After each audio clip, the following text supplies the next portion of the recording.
morning. Good morning, sunshine. Time check natin 7:49 a.m. And today is 29th of July. And ayun, hindi tayo nakapag-camping last week kasi sobrang lakas ng ulan. And unfortunately, tuloy-tuloy pa rin ang pag-ulan. At dahil umalis tayo ng before 8 a.m., that means medyo malayo yung pupuntahan natin. Supposedly, ang pinaka-plan ko is umalis ng 6 a.m. Okay? Kasi yung travel time is 4 hours. Ngayon, naging 4 hours and 41 minutes. Kasi nga, syempre, late na akong nakaalis. Pero kung nakaalis ako ng 6 a.m., well, definitely 4 hours lang yun. No? Hindi na madadagdagan. But anyways, wala na tayong magagawa. Sobrang lakas kasi ng ulan kanina. Aga akong nagising. Nagising ako ng 5 a.m. And then lagay ko na yung majority ng mga gamit sa loob ng sasakyan around 5:15. Ganun mo, 15 minutes lang naman. However, biglang bumuhos yung sobrang lakas na ulan. So, hindi ko na nalagay yung the rest ng mga gamit ko. Yung mga essentials na hindi pwedeng mabasa. Like yung mga laptops, yung power station, yan. Tapos yung drone and yung cameras. So yun na nga, natapos ko lang actually, tignan nyo, basa ako ng ulan. Nabasa ako ng ulan kasi nagdala ako ng mga gamit eh. Sabi ko, ito na yung pinakamahina sa tingin ko na ulan na mararanasan ko today. So nilaban ko na. And yung pinaka destination natin ngayon is sa Palawig, Zambales. So sa mga nakapanood ng previous vlog natin, yung unboxing, di ba? Hindi tayo nakapag-camping kasi last week, so nag-unboxing tayo ng isa sa mga gears na gagamitin natin tuwing magka-camping tayo. Nandiyan dyan siya ngayon, nakalagay doon yung ating fishing rod, tas yung mga gamit nasa baba rin. At ayun na nga, i-update ko na lang kayo mamaya dahil medyo mahaba-haba pa tong biyahe na to at medyo matraffic din yung biyahe na to. So, paano? Tara na! Log out na!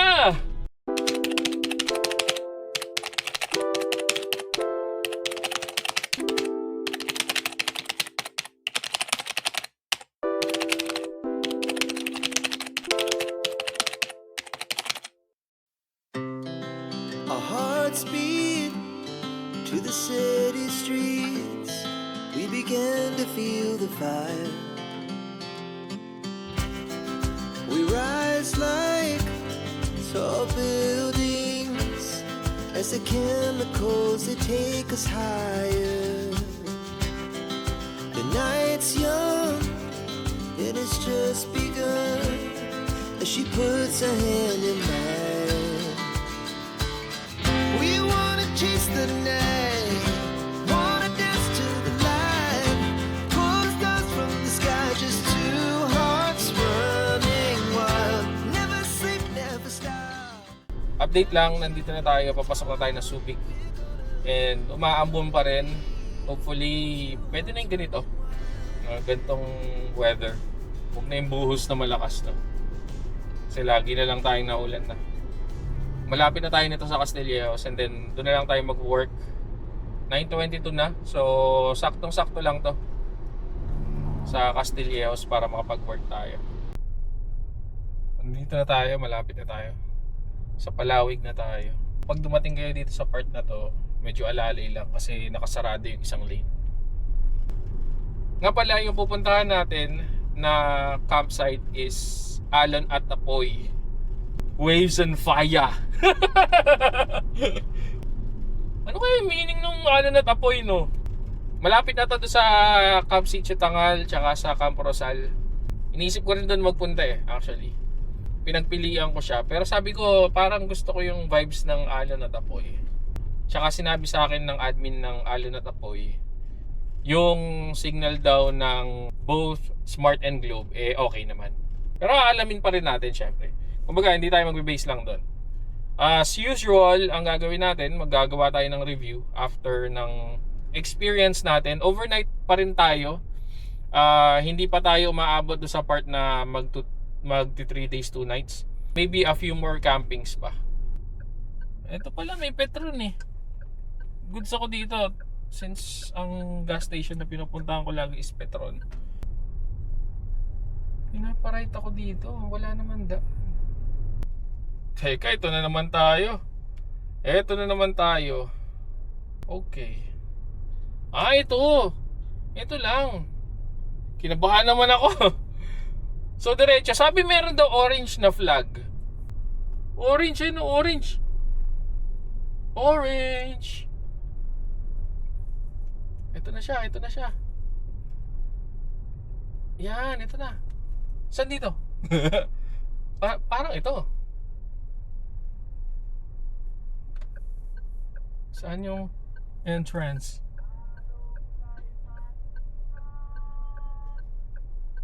Iba yung sounds niya, hindi. Malunggay pandesal. Tambandandandan. Ang sounds niya, malunggay pandesal. Ba't iba yun dun sa amin? Malunggay pandesal. Dan dan dan dan dan dan dan dan. Malunggay pandesal. Wow! Ito na naman tayo. Ito na naman tayo. Pero walang restock something. Restock talaga. I mean yung truck na ano. Saan dito? Ini-mini-mini mo. Dito siguro. Uy. Kasya ba tayo? Kasya. Diretso. Ayun, merong ano doon. Sulungan natin.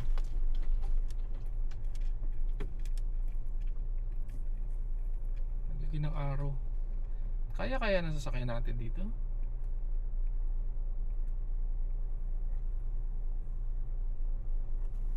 Medyo parang gagasgas yata ako dito. Hihi.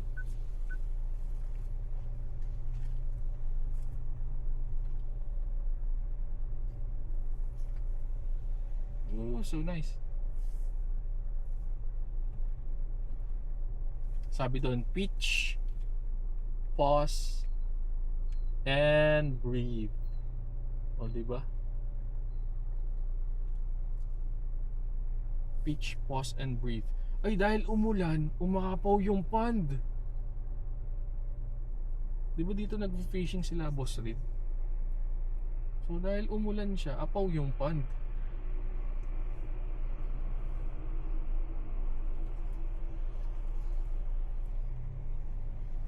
Dito na lang tayo magstay sa sementong kalsada. Okay. So, we're here. Steady Bugatti lang tayo dito. Okay, so bababa na tayo. Tapos na lang tayo mag-work. And nandito na rin tayo sa Alon at Apoy. Oh my God. Naririnig ko pa lang yung dagat, kinikilig na ako. Yung dagat talaga yung ano dito eh. Yung turning point. Pero look at that. Ayan. Oh, tingnan mo naman yung view na yan. Diba?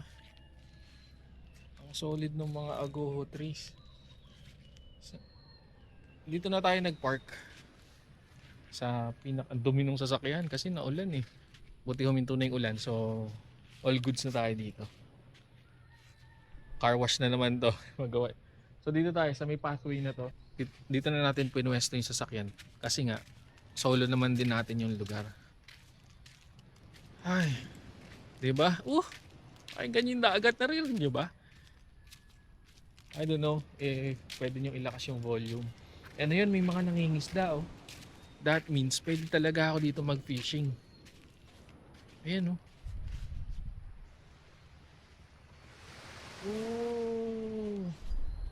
Lakad muna tayo. Iwanan lang natin doon yung sasakyan. Lakad muna tayo at ma-testing. Makikita nyo yung buong campsite sa likod. Sobrang chill.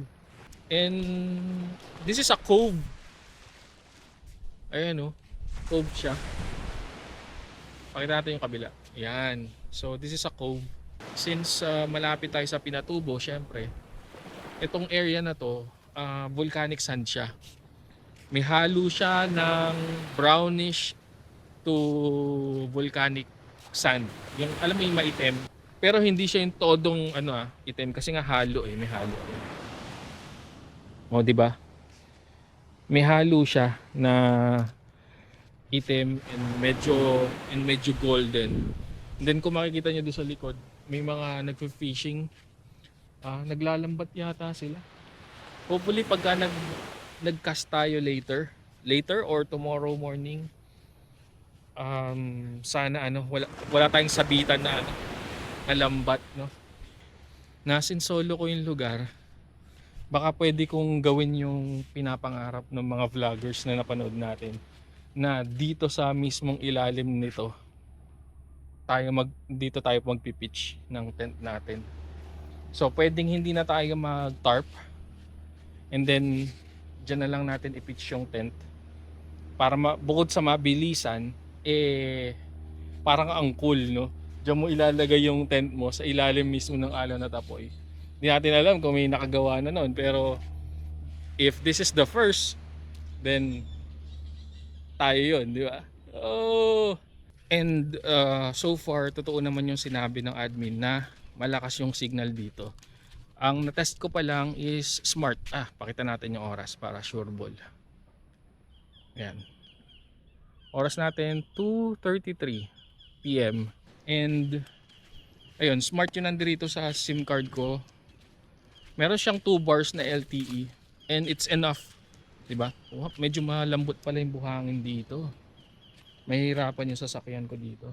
Yung doon sa part na yun, medyo matigas na. Matigas pa doon. Dito, medyo malambot dito. Ito may nag-i-spot din dito minsan dito sa part na to. Sa corner. Diyan nag-i-spot yung iba. And meron din siyang access or easy access sa beach. 'Di ba? Marami namang easy access, may isa pa doon. May isa pa doon tsaka yung sa harapan nung nung pepwestuhan natin. And then dito pwesto sila Boss Reed nung nandirito sila. Pinanood ko kagabi. Yan, dito sila nakapwesto sa area na to. And then ayun yung pond. Unfortunately, dahil nagkaroon ng bagyo 2 weeks ago, and then may bagyo uli within this week na sobrang lakas ng habagat, no, na nag-uulan, napuno yung pond. Apaw siya. Kung makikita nyo, umapaw siya.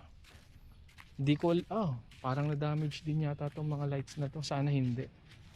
Sayang naman. So umapaw siya yung pond.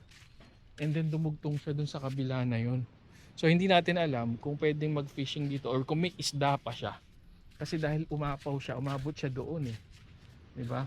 So kung may isda man dito before man umulan, then a possibility or malaking chances na nakaalpas na sila at lumabas doon sa pond. Ayan, medyo na-damage nga yung part ng area. May nasira din na na solar lights. Tinamaan na matindi itong Zambales nung last na bagyo. Anong bagyo nga yun? Nag-camp din ako nun Basta bagyo, magka-camp tayo. Anong bagyo nga yun? Inday. Bagyong Inday. No, yung habagat yung dumali dito sa area na to ng Zambales. Western part ng Philippines. So from Batangas, yan, Zambales, Bataan, Pangasinan. So lahat nung nasa outermost part ng Philippines sa may west side niya is tinamaan ng habagat. And somehow the good thing about it is hindi na damage totally itong magandang lugar na to, 'di ba? And then since naglalakad na tayo, pakita ko na sa inyo yung lugar. So meron sila ditong charging area. Ayan. Tapos nandito din yung sasaksak itong plug na to for sa lights. Tignan natin kung ilan yung outlet. So meron siyang 1, 2, 3, 4, 5, 7 outlets. And then ito yung comfort room. Teka, nakabukas yata yung gripo. Parang naririnig ko nakabukas yung gripo. Nakabukas nga. Hindi talagang kapaw siya. Hindi nalalak. Ayan, may balde, may tabo, and may ilaw. So, dalawa yung comfort room na nandito. CR to, CR din to. Siyempre, diyan ka na rin maliligo, di ba? May tabo naman tsaka balde. And this is for pambabae, women. Now, ganun din yata dito sa pang men's. Ayan, this is for men's. So, ito yung comfort room. Ayan. And then, ito yata is ito shower lang. Ito shower lang. So sa lalaki, isa lang yung pinaka CR niya. Tapos merong outside shower na dalawa. Yan, if ever gusto niyo magbanlaw, halimbawa nagbabad kayo sa beach, then banlaw kayo dito. Pwede na yan, goods na yan. Tapos dito naman sa side na to, after ng mga CR is may lababo. Ano siya, paano ba sabihin? Semi-raw. So, I think magse-set up muna ako. Tatayo ko na lang yung tent. Tent na lang kailangan ko dun. Lalagay ko na lang dun. Ano? Mamaya na lang. Update ko na lang kayo later. Okay, so update lang. It's 3:13 PM. So, kanina 2:30, di ba? Pasado 2:30. Tapos, tinur ko kayo. Inilibot ko kayo sa buong lugar. Including yung mga facilities, like yung toilet and everything. Now, wala pang mga 20 minutes pagka walang tarp, tapos agad. Oh, di ba? Solid, buo na agad yung ating camp. Ayun na, chill na. Oh, nasa ilalim ka pa ng nipa nila. So, walang kahirap-hirap. Yung tarp lang pala nagpapahirap sa akin. Anyways, gawa tayo ng thumbnail. Ang chill. Ito talaga yung hinahanap ko lagi. Yung tunog ng hampas ng dagat. Tapos yung kuliglig. Yung mga white noises na talagang marirelax ka. And kung inaantok ka naman or matutulog ka na, mas madali ka makakatulog dahil sa white noise. So basically umalis tayo dun sa Nipa. Sa totoo lang goods naman dun eh. Umuulan eh. Ang lakas ng ulan. Ewan ko kung naririnig nyo yung ulan. Napipigilan lang kasi may puno sa taas. Pero maulan talaga. Ngayon nandoon ako kanina sa Nipa. Goods naman. Kaso nung ipepegs ko na yung mga part na to para mag-slant siya, bato pala yun. Bato pala yung sahig nun. So, hindi ko mapepegs. Nasabi ko, extend ko na lang. Lalagyan ko na lang siya ng tali or ng guy line. Tapos ipepegs ko sa malayo. Hindi pa rin pwede dahil malaki pala yung bato na nakapalibot sa kanya. Tapos nakadugtong siya doon sa driveway na kung saan nakapark yung sasakyan. So yun, napilitan akong itayo yung tarp. And time natin right now is 4:28 PM. 1 hour yung inabot from doon sa Nipa papunta dito. Ayan, so sobrang pawis na ako. Ending, gagawin din natin yung ginagawa natin every camp, which is maliligo bago magluto. Hindi ko kita yung nandoon kasi binabaan ko. Gawa ng malakas nga yung ulan. So kung ibubuka kong ganun, baka mamaya, dahil medyo pa-slope dito, bumabang ganun yung tubig, mapunta sa atin. Kaya ang ginawa ko, pag ganun siya, bali pag ganun yung tarp, pa-slide siya palikod. Tinayuan ko rin ng poles dito sa harapan. Tapos yung pole natin sa gitna is mas matangkad kaysa do sa pole do sa gitna sa likod. Pababa siya, pa ganun. And then pa-slant na ganun. Lahat ng tubig, instead of sa gilid dadaan na possible na pumasok sa loob ng tent is papunta doon sa likod. So pag umagos yung lahat ng tubig papunta doon sa likod na dulo na guideline, then pa-wash out na yung tubig doon sa likod. So safe tayo. Hindi ko alam kung nag-make sense yung sinabi ko. Pero yun. Okay? Yun yung idea.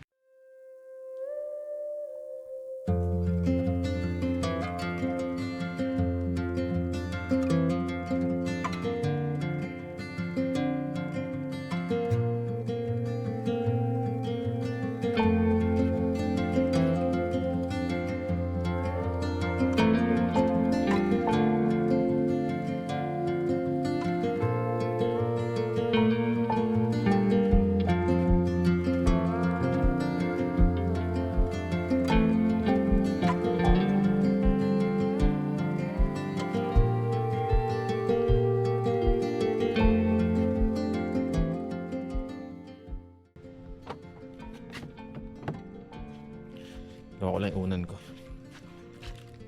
Dahil tapos na yung game, ako naman ay pwede nang matulog. Nandito na yung kumot ko, nasa likod ko. Kaya papasok ko na lang sa loob, including my unan. Pakita ko na rin mamaya yung cot bed ko, the upgraded cot bed. Ito na yung yung cot bed na sinasabi ko sa inyo. Ayan o. Kita nyo ba? Ayan siya, diba? So nature hike siya. So cot bed mattress siya. Makapal din. At least ito hindi siya nakakahilo. So unlike yung airbed na nakakahilo, ito goods na goods siyang addition sa cot. Naka-garter siya dito sa 4 na sulok ng cot. May garter yan dito para ma-shoot. At the same time, meron ding tali. 3 yung tali niya. So isa dito, and then isa sa gitna, at isa doon sa likod. Hopefully bukas magtuloy-tuloy na yung ganito, yung wala ng ulan. Pag nagtuloy-tuloy na ganito, pwede tayong makapag-fishing. Ma-testing naman natin yung rod natin. Kanina kasi hindi ko na-testing gawa ng malakas yung ulan. Hindi ko rin maiwan yung gamit dahil walang bantay. Siguro yun magiging isa sa mga concerns ko. Wala pa ako nakikitang taga rito. Kumbaga pagpasok ko dito sa campsite, dire-diretso lang ako. Pumasok lang ako, and then nagtayo ng camp ko. Tapos yun, kachat ko lang yung admin ng page. Ang sabi lang niya, dumiretso lang ako at mag-camp. Ewan ko, parang para sa akin kasi gusto ko pa rin may human touch. Ayoko yung idea na parang Airbnb, yung self-check-in. Hindi, kahit sa Airbnb, ayoko rin ng self-check-in. Gusto ko pa rin ng may human touch, yung may makakausap akong admin or caretaker, para alam mo yun, relax ako na makakatulog. At alam kong nandiyan sila. Anyway, bukas na lang naman yung sa review. Tignan natin kung ano magiging outcome. Baka mamaya nandyan lang naman pala sila. Kasi may bahay dun sa harapan, di ba, yung White House. Ayun, medyo kasi open kasi siya, walang gate yung dalampasigan. Although marami na rin naman nag-camp dito, wala naman ako nakitang bad feedback. Siguro personal preference ko lang talaga na gusto kong may human touch, human intervention. Ayun naman, sige, tulog na tayo. Ang dami ko sinasabi, no? Ang kwento ko Good night na. Peace.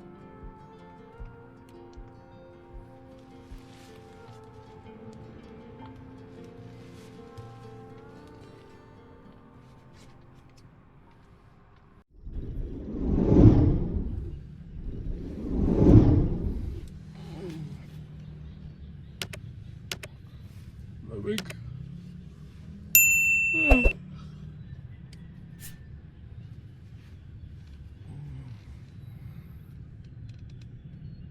Ayun natin.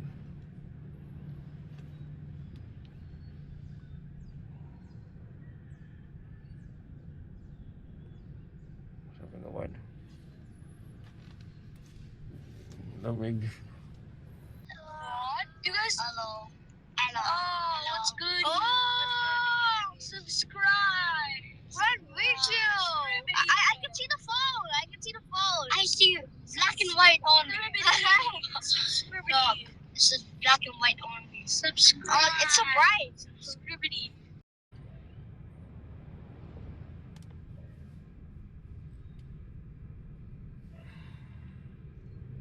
Sarap sana ng higaan natin. Ang ganda Kaso napuyat ako. Nag-worry kasi ako sa kapag tulog dito. Iba pa rin talaga pagka may assurance ka na may nagpabantay, or may assurance ka na super safe yung lugar. Well, wala naman nangyari, so that means it's safe. Pero yun nga, natakot pa rin ako. Kakatakot pa rin siya. Okay na. Parang walang nangyari.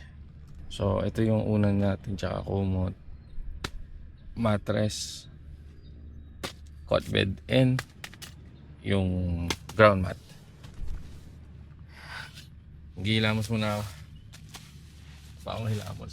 Tara, so gawin na natin yung ginagawa ng mga YouTuber. Ito yun eh, ganito yun eh. Dito na kasi muna. Yan.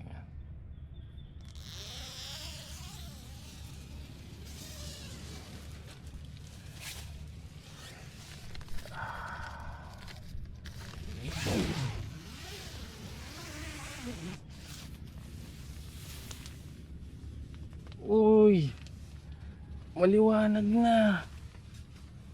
May araw na. May araw na, men.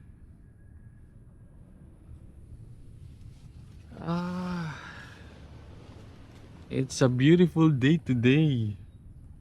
Dito sa Palawig, Zambales. May araw na.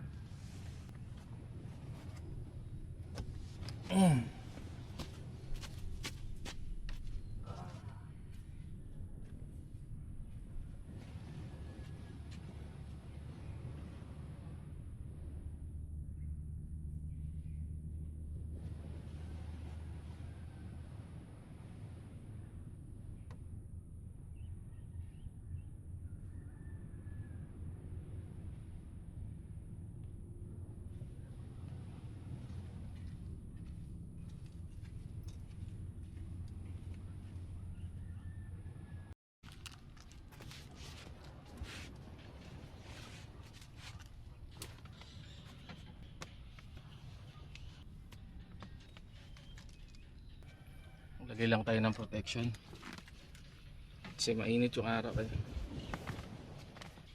Bababad kasi tayo sa isang pwesto lang pag nagcast tayo, so mas maganda na yung ano, covered ka. Hindi naman ako takot umitim, ano lang, yung nakakatakot lang is yung ultraviolet, sobra eh. Ito kasi may UV protection to from Solo Ever. Yan. So kompleto siya. May UV protection to. So hanggang dito. Batok and face. Kulang lang ng shades and ng sombrero. Mag-fishing na tayo. Saglit lang tayo magkakast. Siguro mga good 20 to 30 minutes. 8:30 na eh. So yung lambat nga nila kuya nakaganon. Sana hindi siya nakaloop ng todo.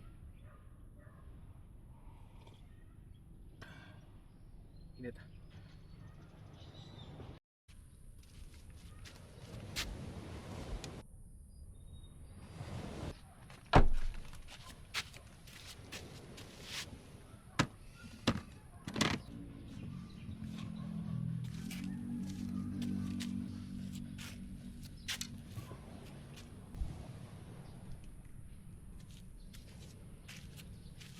One time fail.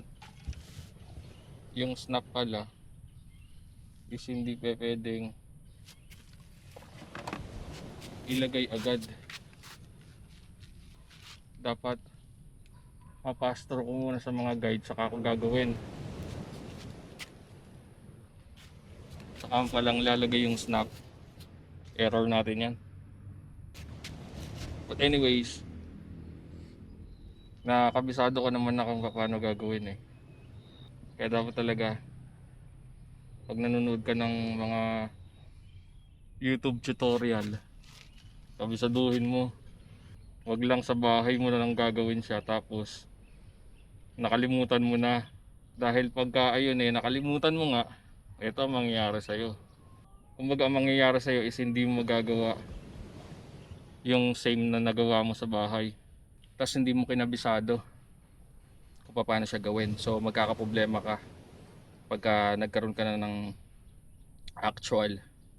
So ito, kamukha nito, since inaral ko naman siya sa bahay at kinabisado ko kung paano gagawin, eh ready ako. Yung mga gantong bagay talagang pinagre-readyhan ko eh. Kasi hindi natin masasabi kung kailan mo siya kakailanganin, di ba? So ayan, higpit na. Okay na. So inilagay na natin ito, yung snap.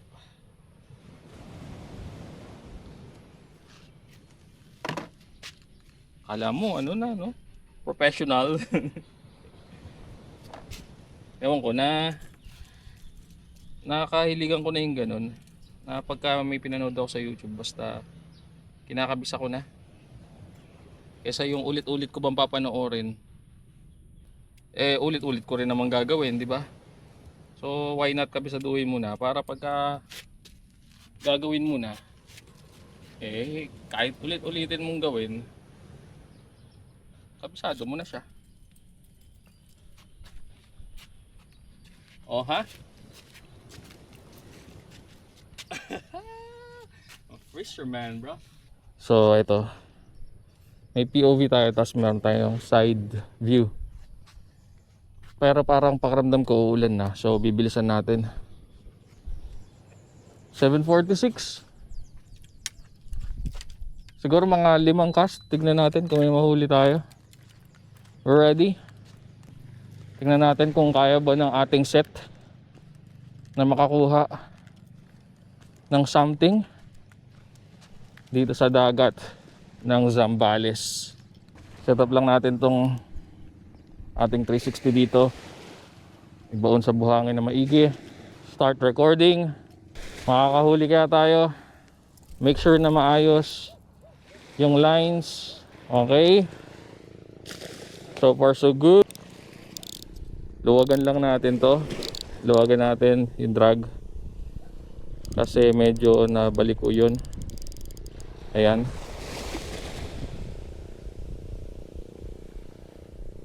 Okay. Goods na yan. Open natin. Kailangan daw nakadiretso tong, nakadiretso daw to. Yan. So nakatutok daw dapat yung roller dito sa part na to. And then tingin sa likod. Hagis. Saan siya napunta? Ba't siya sa buhangin nagbunda? Ang gaan.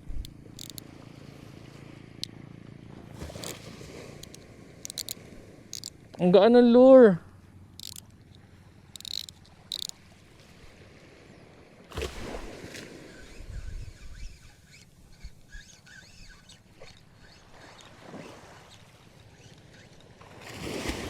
So magaan yung lure natin pala. Pero sige. Sige. First try, epic fail. Now second try.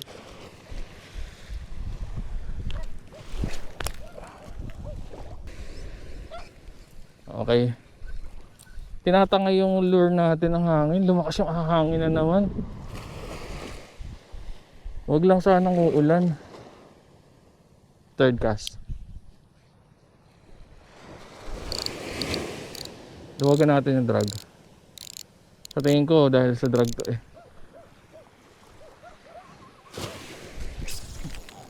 Ayun! Ay layo oh. Baba. Higpit ng drag.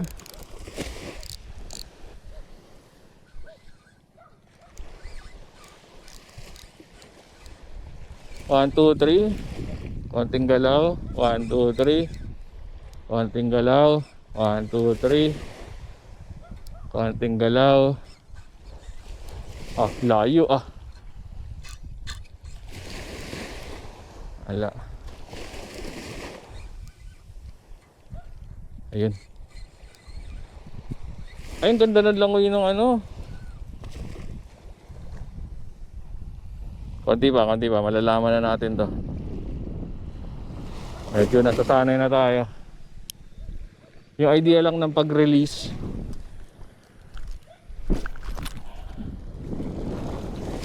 Boom! Layo! Sobrang layo.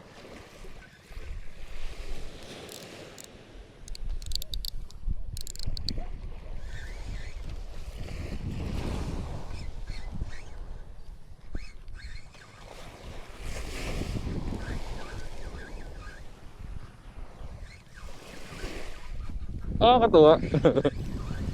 Nalayo na nararating niya. Siguro magpalit tayo ng lure, yung mabigat. Yung 30.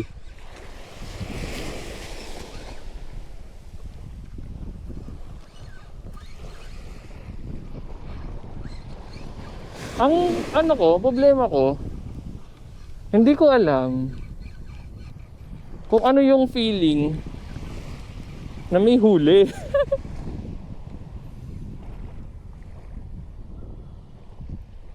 Di ba? Hindi ko alam yung feeling na may huli eh.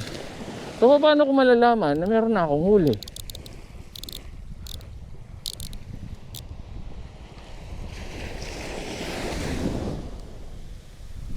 Oh, huwag kalimutan i-open. Yabang!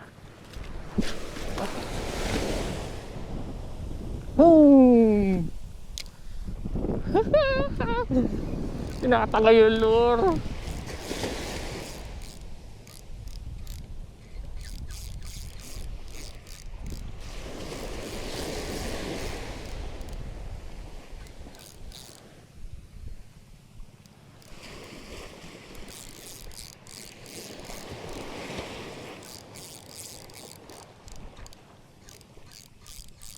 Pero nakita ko yung galaw ng lure eh. Maganda siya pag hinaltak.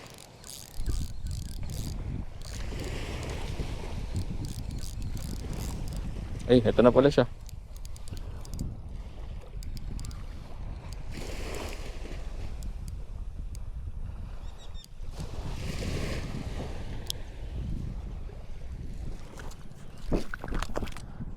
Oh my God, sobrang layo nun.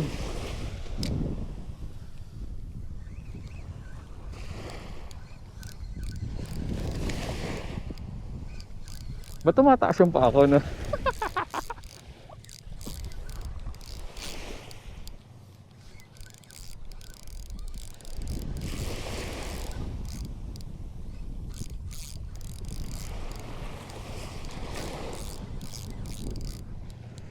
So yun, tapos na tayo. Magugupit tayo dahil di umepekto. Kabuhol. Sayang, kakainayang.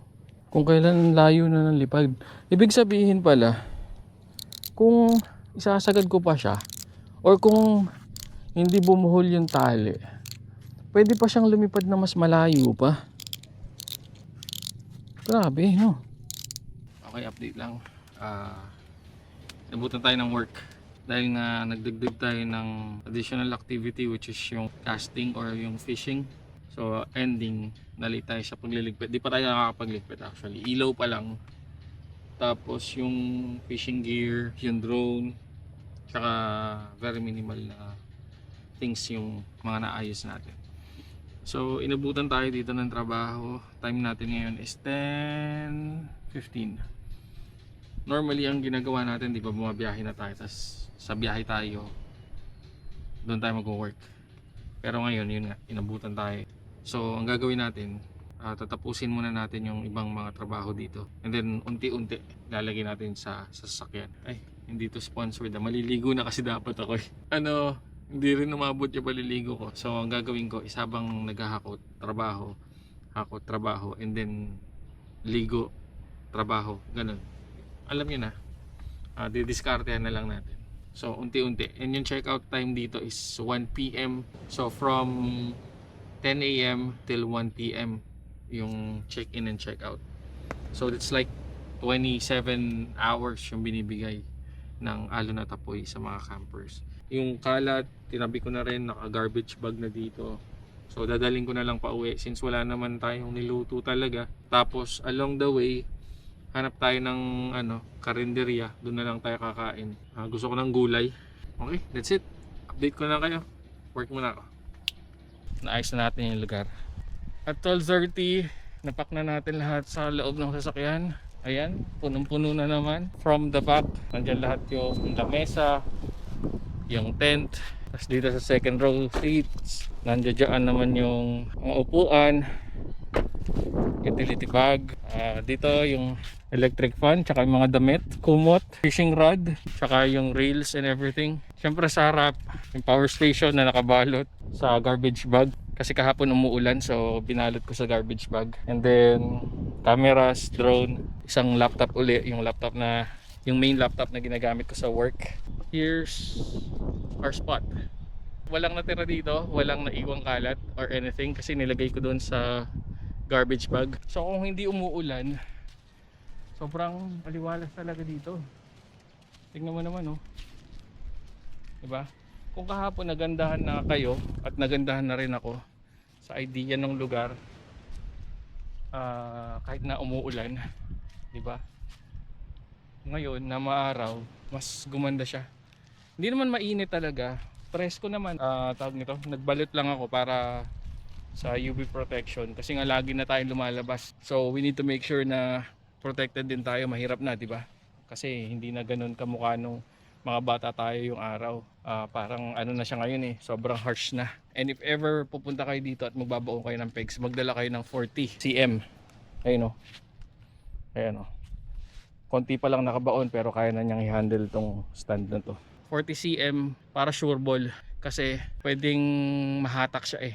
Gawa ng halimbawa binaon mo siya ng todo, pag hinila mo kaya mong hilahin ng kamay lang nang hindi mo ginagamitan ng hammer. Tapos ayun lang, maliligo muna tayo para saktong alauna pwede na tayong bumatsi. And then hahanap na lang tayo ng place para tapusin yung work hanggang 2 PM. Whew! Ayos na. Fresh na. Sarap maligo. I mean, sarap maligo dito. Ang lamig ng tubig. Pero okay lang. Sanay ako sa malamig na tubig. Lamig ng tubig, sobrang aliwalas nung pakaramdam mo paglabas mo kasi mahangin. Tas hindi maraming puno, so hindi masyado mainit. Although nagsandaw muna ako, ito yung t-shirt kasi nagpapatuyo ako ng deodorant. Yung dio kasi tagal mo tuyo eh. Isa tayo. Ayan, naka t-shirt na tayo. Meron lang ako naging problema. Nakikita nyo ba to? Nakikita ba sa camera? Ayan o, may guhit. Nalatigo ng isang ganito na nalaglag from the agoho tree. Nagkakrak yung windshield. Maano pala yun? Matalim. Imagine nyo ganyan lang oh, lumatay. Hindi ko inaasahan yun ang mangyayari. Kainis. Nag-crack oh. Ayan oh. Ayan oh, dami niyang crack. Oh my god. Lumatay. Hindi ko alam kung nakikita nyo dyan sa camera. Pero dito kasi sa ano ko, sa pwesto ko, sa perspective ko, kita siya. Hindi pa kasi ako umandar kagad, nag-t-shirt kasi ako eh. Kung umandar ako, hindi ako mababagsakan nun. Chinek ko nga rin yung sunroof eh. Kasi syempre baka yan yung pinaka nabugbog ng nalaglagang kagabi eh. It's either sa labas, mapapahanap ako ng original sa kapatid ko. Sa mga nagpipiyesa dun sa amin. Sana meron. Or baka Agila Glass. Not sure. Pa-comment nga. Pa-comment naman. Di ako mapapakali sa biyahe pagka ganyan. Sige na. Laters na lang. Mga bro. Slight left to stay on a mountain. Kalmahin ko muna yung sarili ko. See you later. Nangyari dito. Yung mga nagvi-video. Videoan din natin. Yan, binibidyoan nila. Ano meron?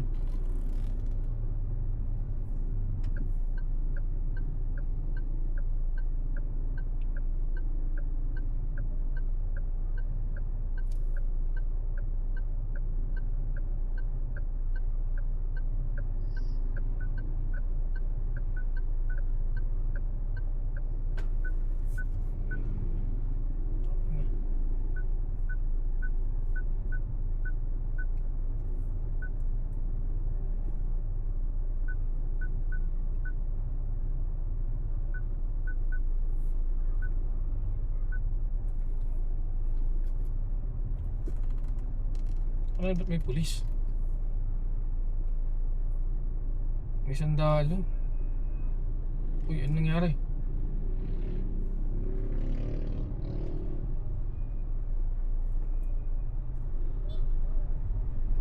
Lili.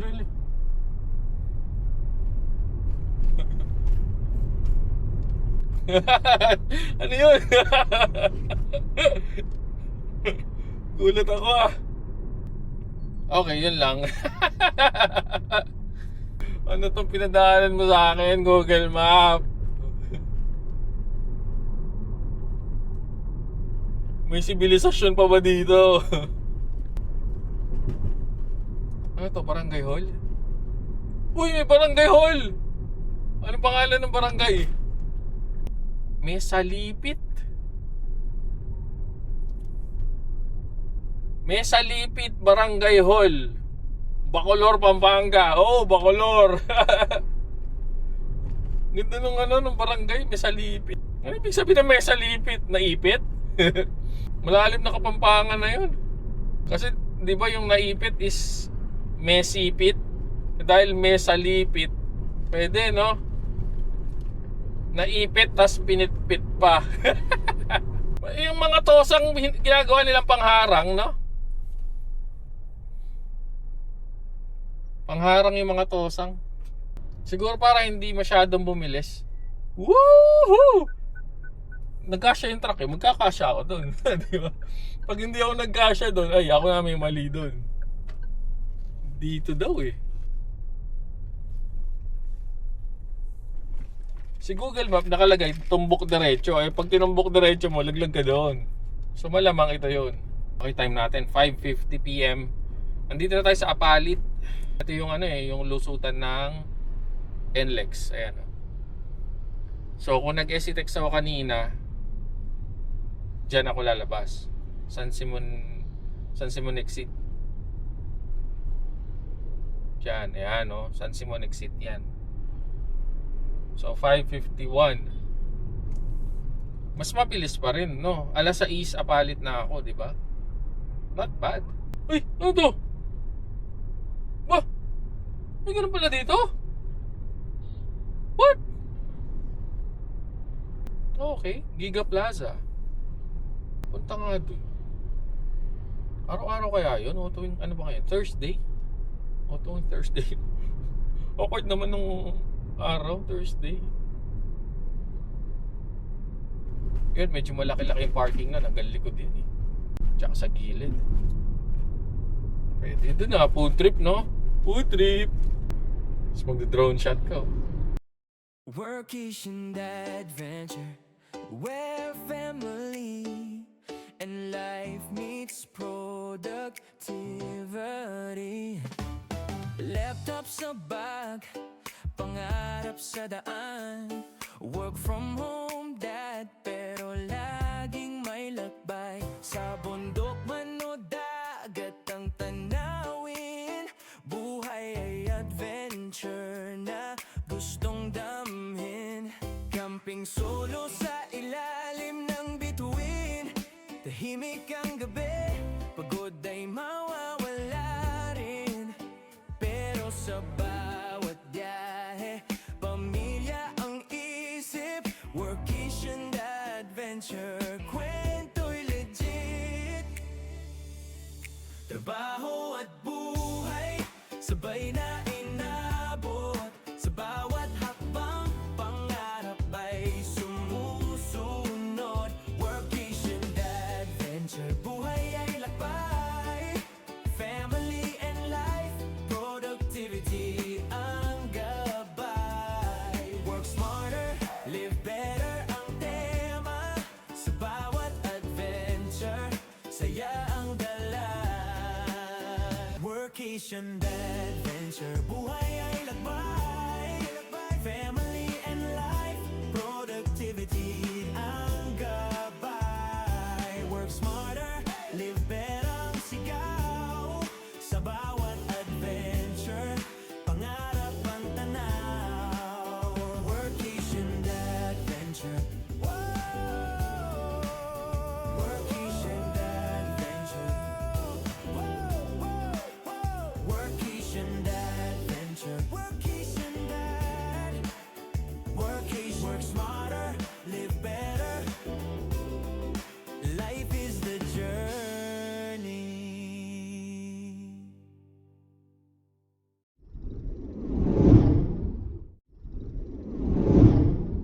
Nandito na nga tayo sa Southwoods.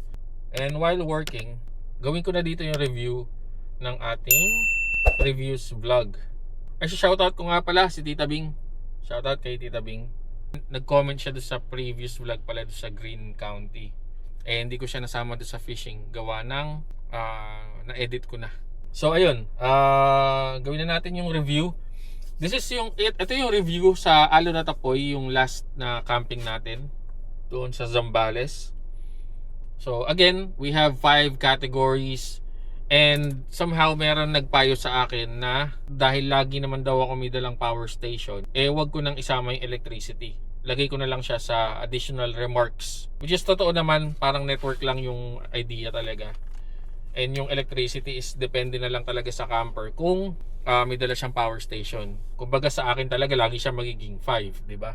Gawa ng may electricity naman akong dala.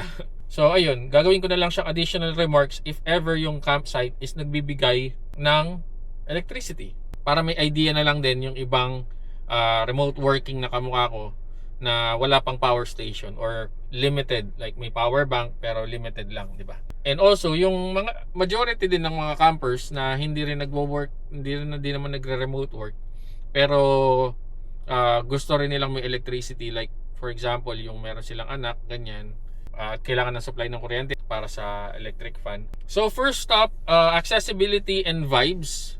Sa accessibility, walang problema. Yung mismong campsite is katabi lang nung kalsada. Na pagpasok mo is all goods na, and bato yung dadaanan, walang rough road. So goods na goods sa lahat ng magbabiyahe. Now for the vibes, naulan, di ba? Naulan or bumagyo noong mga times na yon, and somehow yung vibes ng area is na-maintain pa rin.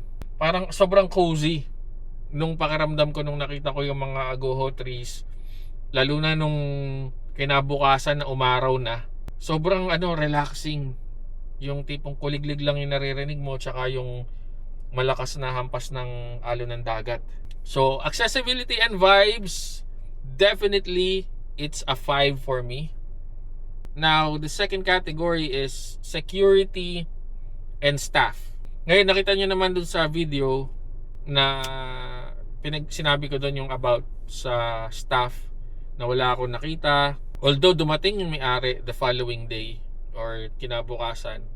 Ayun, medyo nag-ano lang ako dun, na nalungkot lang ako doon sa part na yun. In terms of security, sa Zambales naman kasi bihira talagang magkaroon ng issue Parang ang mabait ng mga tao doon lalo na yun doon sa mga beach area.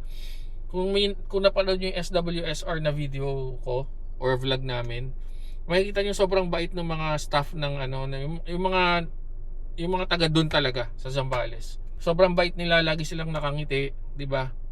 Tapos kung ano yung request mo, gagawin talaga nila. Sobrang cheerful. So pwede nating sabihin na yung security is not gonna be an issue. Although yun nga, nakabukas kasi. I mean, wala siyang gate doon sa dalampasigan na part. Kumbaga open siya. Siguro kung malalagyan nila ng gate, hindi naman kailangan na bakal, ganun. Pwede naman yung kahoy, di ba? Para ma-continue yung vibes ng lugar na semi-raw campsite siya. Kamukha nung yung pintuan ng CR, di ba? Mga kawayan or kahoy, kung meron silang magagamit na kahoy na doon or refurbished na kahoy. So, security, wala naman nangyari nga talaga, no? Sobrang naging safe naman ako. Yun nga lang, na-disturb ako at hindi ako nakatulog ng maayos. Kasi nga, natatakot ako kahit papaano, gawa ng solo camper ako at solo ko yung buong lugar. And at the same time, yun nga, open.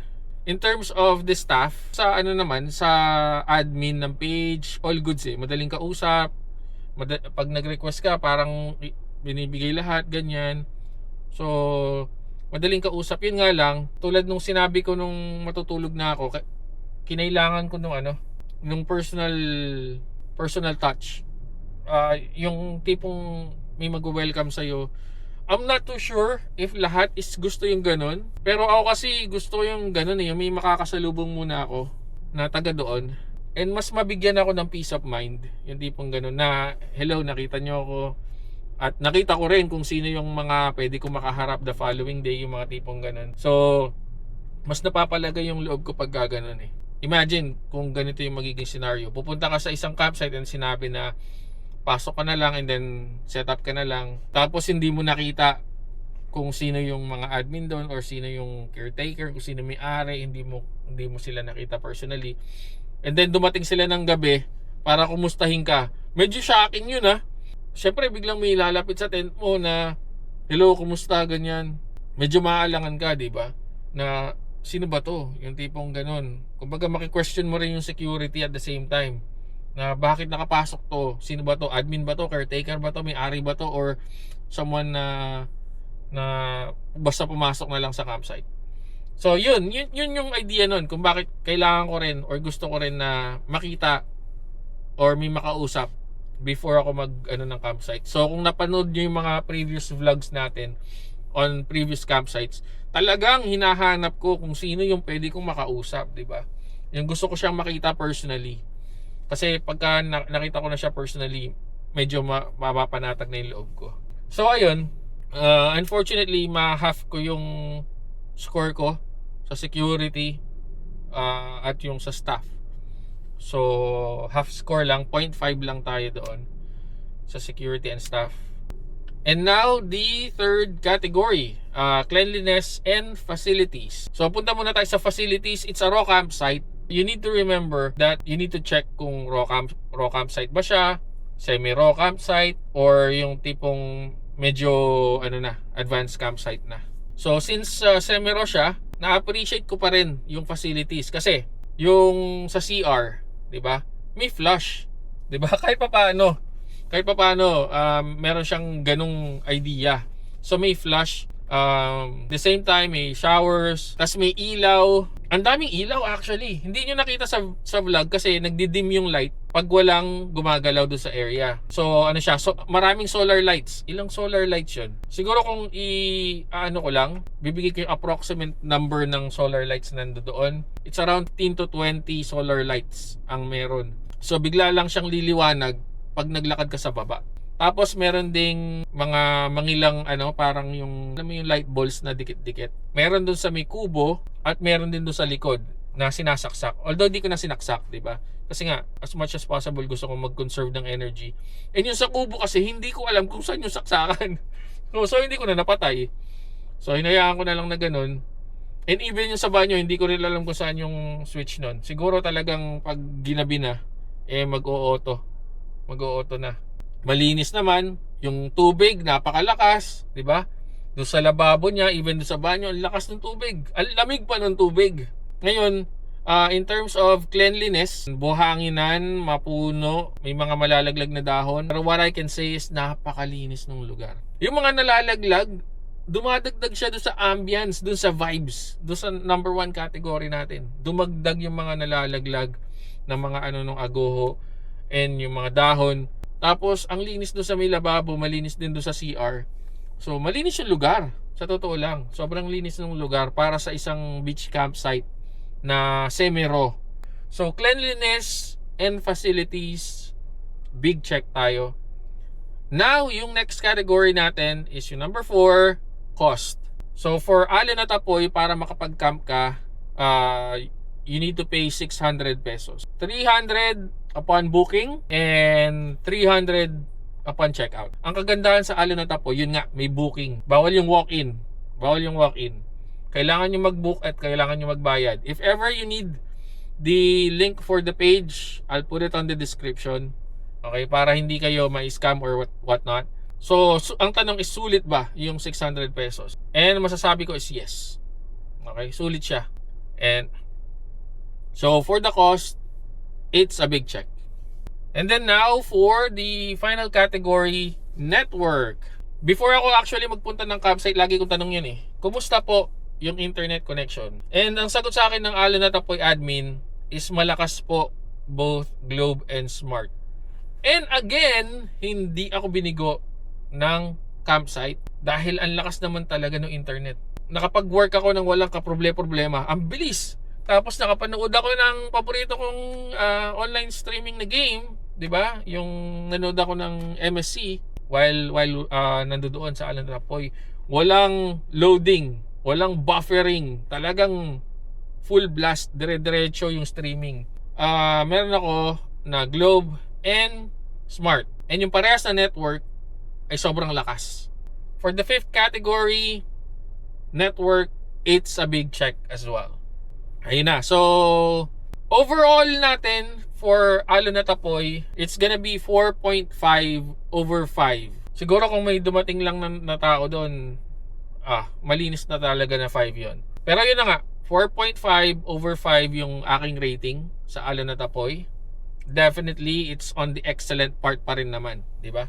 Now, let's talk about yung sinabi sa akin, additional remarks, yung electricity. Ito kasama rin to doon sa facilities and doon sa cost. Kung bakit sinabi kong sulit doon, at the same time, ang ganda ng mga facilities kasi meron siyang charging station. Diba? Pinakita ko naman doon sa isang clip natin sa vlog na merong charging station doon. Tapos meron siyang 7 outlets. So, hindi kayo mag-uuna-unahan sinong sasaksak or what, diba? Tapos meron siyang ano ba tawag dun? Sa Kapampangan kasi tawag dun barandal eh. Yung upuan na gawa sa kawayan na pwede kayong tumambay, meron siyang ganun. So, that means habang nagcha-charge ka, pwede kang magbantay doon or pwede mong gamitin yung gadget mo. Habang nakaupo ka doon, nakasaksak yung laptop mo dun sa outlet, di ba? So, I think that's gonna be it. And now, since pinapanood nyo to, nandito ako ngayon sa Southwoods parking area again. And nasa Cavite tayo, papunta tayo sa isang campsite. So, sure na meron kayong aasahan next week na isa pang adventure natin, panibagong dad ventures natin, di ba? Pero para sa episode na to ng Alon at Apoy, I think that's gonna be it. So, pagkita-kita ulit tayo sa susunod nating camping. Again, this is Workation Dad Ventures. Tara na! Log out na!